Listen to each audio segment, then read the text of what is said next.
Selamat pagi teman-teman. Kembali bersama Ariel Kurnaidi. Kita akan merenungkan firman Tuhan dari buku Renungan Pagi, Anak dan Pelajar. Yesus sahabat terbaik dan setia. Yang disusun oleh Pastor Dr. Marolop Sagala. Mari kita awali dengan doa. Bapa di sorga, kami akan belajar firman-Mu. Tolong kami supaya firman-Mu menjadi pedoman dalam hidup kami hari ini. Dalam nama Tuhan Yesus kami berdoa. Amin. Hari ini, tanggal 21 Oktober, judul renungan kita, Tanda-tanda zaman akhir digenapi. Ayat hafalan, Matius pasal 24 ayat 14. Dan Injil kerajaan ini akan diberitakan di seluruh dunia, menjadi kesaksian bagi semua bangsa. Sesudah itu, barulah tiba kesudahannya. Yesus ketika itu berada di atas Bukit Zaitun bersama dengan murid-muridnya, sedang memandang ke kota Yerusalem dan terfokus ke bait suci yang terlihat begitu megahnya. Yesus menyampaikan hal-hal yang akan terjadi atas Yerusalem, atas bait suci. Dia juga menyampaikan dengan jelas garis besar peristiwa-peristiwa yang akan terjadi mengawali permulaan akhir zaman dan juga peristiwa-peristiwa di akhir zaman.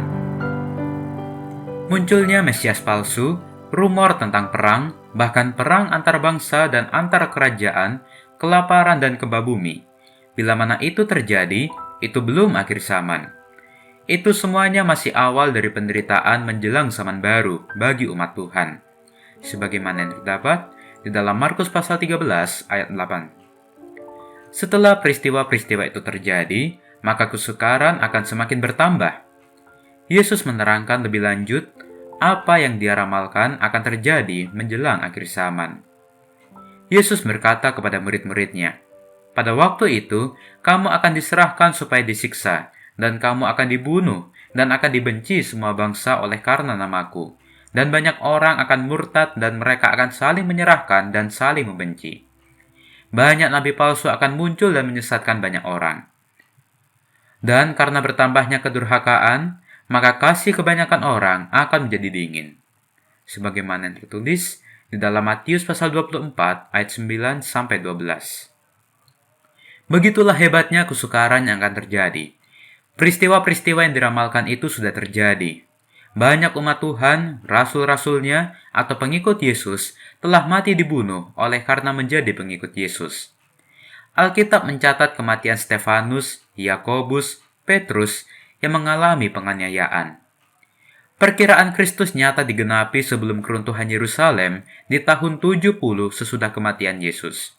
Sebagaimana yang tertulis di dalam Ellen G. White Desire Pages, halaman 633. Demikian juga setelah itu, Yohanes Kekasih yang telah dibuang di Pulau Patmos dan kemudian mati dianiaya. Nubuatan itu akan digenapi kembali di hari-hari terakhir. Sebagaimana yang tertulis di dalam 2 Timotius pasal 3 ayat 1 sampai 5 dan Ellen G. White Testimonies volume 5 halaman 136. Inilah nasihat Yesus kepada kita ketika kita pun akan menghadapinya. Jangan kamu khawatir, sebagaimana yang terdapat di dalam Markus pasal 13 ayat 11. Hal itu akan menjadi kesempatan bagimu untuk bersaksi, sebagaimana yang tertulis di dalam Lukas pasal 21 ayat 13. Orang yang bertahan sampai kesudahannya akan selamat, sebagaimana yang tertulis di dalam Matius pasal 24 ayat 13. Mari kita akhiri dengan doa. Bapa di sorga, terima kasih untuk firman-Mu hari ini, di mana kami diingatkan bahwa kedatangan-Mu yang kedua kali sudah sangat singkat dan akan segera datang. Dan tolonglah kami, supaya kami boleh selalu siap sedia untuk menyambut kedatangan-Mu. Inilah doa kami, di dalam nama Tuhan Yesus kami berdoa. Amin.